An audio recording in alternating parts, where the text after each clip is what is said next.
मैं सीने पर गोली खाकर मरना चाहता हूँ। मैं आम आदमी की तरह नहीं मरना चाहता जिसे कोई जान ही न पाए। ये शब्द थे कैप्टन अंशुमन सिंह के। ये नाम आजकल हर किसी के जुबान पर है, क्योंकि हाल ही में कैप्टन अंशुमन उनकी वीरता और देश प्रेम के लिए कीर्ति चक्र से नवाजा गया। लेकिन ऐसा क्या हुआ था जो कैप्टन बहादुरी दिखाते हुए देश पर कुर्बान हो गए थे? आइए आपको बताते हैं।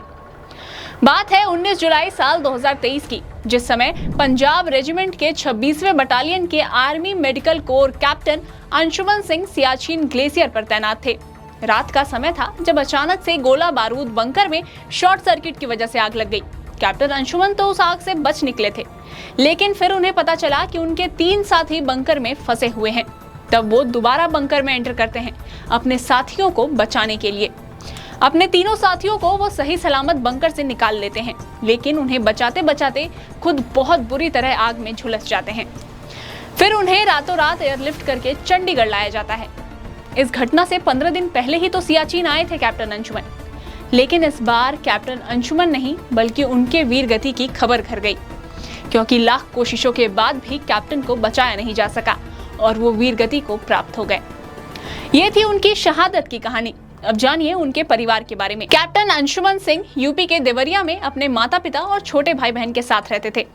AFMC यानी आर्म्ड फोर्सेस मेडिकल कॉलेज से उन्होंने पढ़ाई की और फिर आर्मी मेडिकल कोर कैप्टन के तौर पर इंडियन आर्मी में अपॉइंट हो गए। कैप्टन अंशुमन की लव स्टोरी भी फिल्मों से कम नहीं है।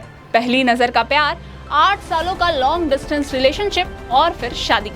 जी हाँ, इंजीनियरिंग कॉलेज के पहले दिन अंशुमन और स्मृति मिले, जहां पहले ही नजर में वो दोनों एक दूसरे को दिल दे बैठे। फिर लगभग 1 साल बाद अंशुमन AFMC चले गए और करीब 8 सालों के लिए ये दोनों लॉन्ग डिस्टेंस रिलेशनशिप में आ गए। और इन सब के बावजूद फरवरी 2023 में इन दोनों ने बड़ी ही धूमधाम से शादी कर ली। यानी जब कैप्टन अंशुमन शहीद हुए थे तब उनकी शादी को सिर्फ 5 महीने ही हुए थे। अभी हाल ही में रक्षा अलंकरण समारोह 2024 का आयोजन किया गया, जिसमें कैप्टन अंशुमन को मरणोपरांत कीर्ति चक्र से सम्मानित किया गया।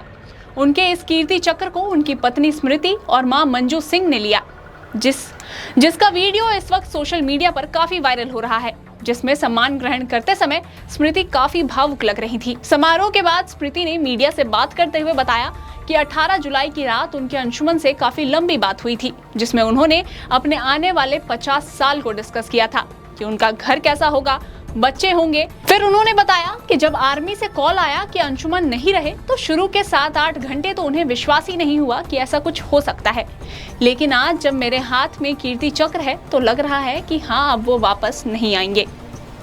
लेकिन बात बस यहीं तक नहीं है। इस समारोह के बाद कैप्टन अंशुमन के माता पिता राहुल गांधी से मिले, जहां उन्होंने कुछ ऐसी बातें कही जिसने एक अलग ही डिबेट को जन्म दे दिया है। उनका कहना है कि उनकी बहू स्मृति को सिर्फ सरकार से मिलने वाले पैसे से मतलब है। वो अंशुमन का सारा सामान लेकर अपने मायके चली गयी, यहाँ तक कि उन्हें कीर्ति चक्र भी देखने नहीं दिया। स्मृति ना ही उनके कॉल्स उठाती है और ना ही बात करना चाहती है। अंशुमन के माता पिता के पास है तो सिर्फ अंशुमन की एक तस्वीर। आपको बता दें कि यूपी गवर्नमेंट ने कैप्टन अंशुमन सिंह के नाम पर सड़क का नामकरण करने की घोषणा की है, जिसके लिए भी अंशुमन के माता पिता ने स्मृति से कहा कि आप उस वक्त के लिए हमें कीर्ति चक्र दे दीजिए, उस समारोह के बाद हम आपको वो वापस कर देंगे। लेकिन स्मृति ने इस पे भी कुछ रिस्पॉन्स नहीं दिया, जिसके बाद अंशुमन के पिता की मांग है कि आर्मी के नेक्स्ट ऑफ किन के पैरामीटर्स को चेंज किया जाना चाहिए। इस पर अभी तक स्मृति के तरफ से कोई बयान नहीं आया है। खैर, हर सिक्के के 2 पहलू होते हैं और अभी सिक्के के दूसरे पहलू के बारे में कोई नहीं जानता। लेकिन अभी तक के बातों से आपको क्या लगता है, हमें कमेंट करके जरूर बताइएगा।